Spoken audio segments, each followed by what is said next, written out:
Good morning class, berjumpa lagi dengan Miss Sulistiawati. Before we start our material today, Miss mau kasih kalian lihat gambar ini terlebih dahulu. Do you know with this woman? Apakah kalian tahu dengan wanita ini? Do you know when and where she was born? Apakah kalian tahu kapan dan di mana dia lahir?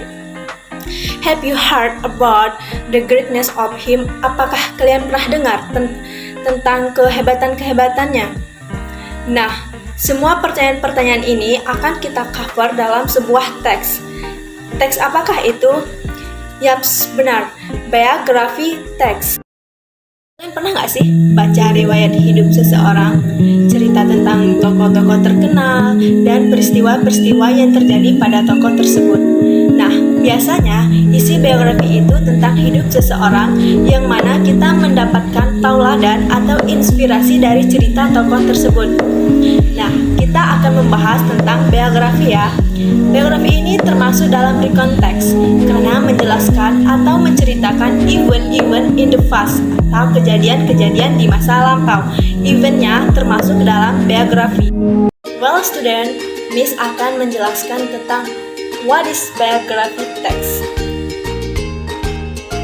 Definition of biography text. It's a detailed description of a person's life and written by someone else. It is a non-fiction text. Biografi text adalah mendeskripsikan kehidupan seseorang secara detail dan dituliskan oleh orang ketiga, bukan dituliskan sendiri oleh tokoh tersebut. Dan perlu diingatkan ya student bahwa ini bukan teks fiksi, melainkan ini real kehidupan seseorang. Nah, setelah kita memahami dari definisi biografi teks, selanjutnya kita akan mempelajari tentang function of biography text, yaitu to give information about someone's life so we can get inspiration from his or her life story. Then to educate people. Fungsi dari biografi teks ini adalah untuk memberikan informasi tentang kehidupan seseorang sehingga kita dapat mengambil pelajaran atau terinspirasi dari cerita hidupnya. The next is characteristic of biography text. Yang pertama, it is written by someone else, ditulis oleh orang lain.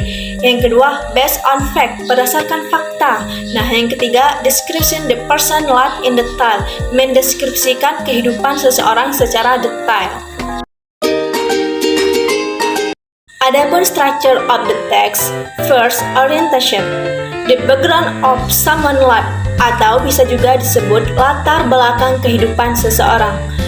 Nah, yang kedua, series of event, a biography of a person and important story of someone who inspires, biografi seseorang dan kisah penting seseorang yang menginspirasi.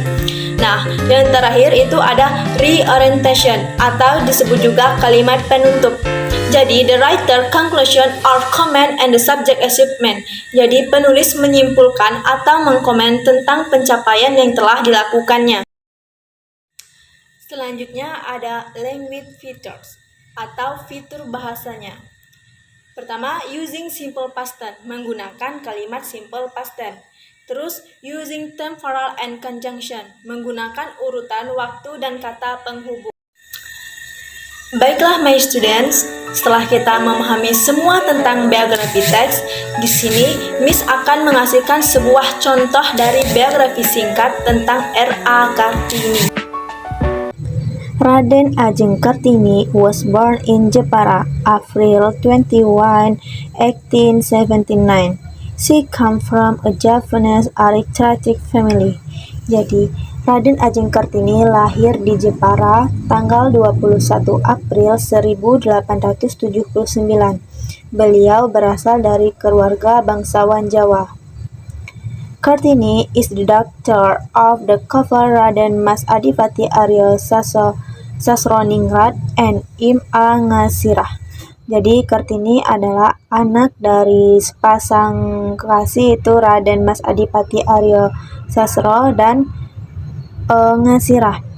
She is a fifth child of 11 siblings. Jadi dia anak kelima dari 11 bersaudara. Little Kartini was different from the girls in her village. She got the chance to get an education in a good school. Kartini kecil berbeda dengan anak-anak perempuan di kampungnya. Ia mendapatkan kesempatan mengenyam pendidikan di sekolah bagus. Nah, paragraf pertama ini menjelaskan tentang latar belakang Kartini. Jadi bisa kita sebut ini bagian dari orientation. Kartini studied at ELS atau Arabs Language School until she was 12 years old. After that, she was secluded at home according to Japanese tradition at the time. Jadi, Kartini menempuh pendidikannya di sekolah besar yang ada di Eropa hingga usianya 12 tahun. Setelah itu, ia dipinggit di rumah sesuai tradisi Jawa pada masa itu. While studying at ELS, Kartini studied Dutch. Because she could speak Dutch, Kartini sent letter to friends in the Netherlands. Selama sekolah di Eropa, Kartini belajar bahasa Belanda. Karena bisa berbahasa Belanda, Kartini berkirim surat kepada teman-temannya di Belanda. Beberapa temannya yaitu Rosa Abendanon dan Estelle atau disebut Stella. The letters she wrote mostly contained complaints about the life of indigenous women who found it difficult to progress. Surat-surat yang ditulisnya lebih banyak berisi tentang keluhan-keluhan kehidupan wanita pribumi yang sulit untuk maju. Kebiasaan wanita harus dipinggit dan tidak bebas menuntut ilmu diungkapkan dalam surat-surat Kartini. Menurut Kartini, perempuan harus memperoleh kebebasan dan kesetaraan baik dalam kehidupan maupun di mata hukum.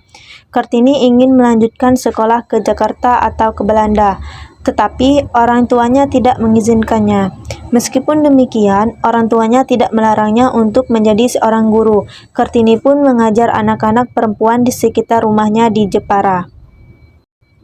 At the age of 24, Kartini was married to Adipati Ari Singgih Jojo Adiningrat. Kartini told her husband that she wanted to become a teacher and set up a school. Nah, pada usia 24 tahun, Kartini dinikahkan dengan Adipati Arya Singgih Jojo Adiningrat. Kepada suaminya, Kartini menyampaikan bahwa ia ingin menjadi guru dan mendirikan sebuah sekolah. Keinginan Kartini disambut baik oleh suaminya.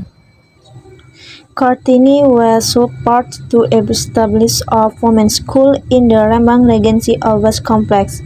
After years of marriage, Kartini had a son named Susalit Jojo Adiningrat, who was born on September 13, 1904.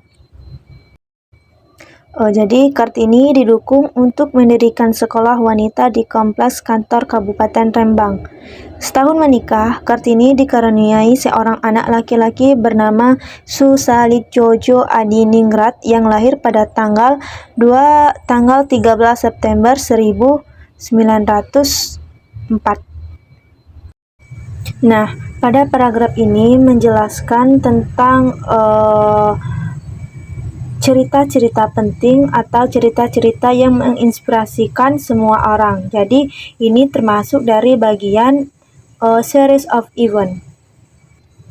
However, 4 days after giving birth, Kartini died on 17 September 1904 at the age of 25. She was born in Bulu Village, Rembang Regency, Central Java. Namun, 4 hari setelah melahirkan, Kartini meninggal pada 17 September 1904 dalam usianya 25 tahun. Ia dimakamkan di Desa Bulu, Kabupaten Rembang, Jawa Tengah. Even though she was dead, Kartini's struggle through her letter had an important meaning for the position of Indonesian women. Based on this letter, the book After Darkness Come Light was published. Meskipun sudah meninggal, perjuangan Kartini lewat surat-suratnya memiliki arti penting bagi kedudukan wanita Indonesia.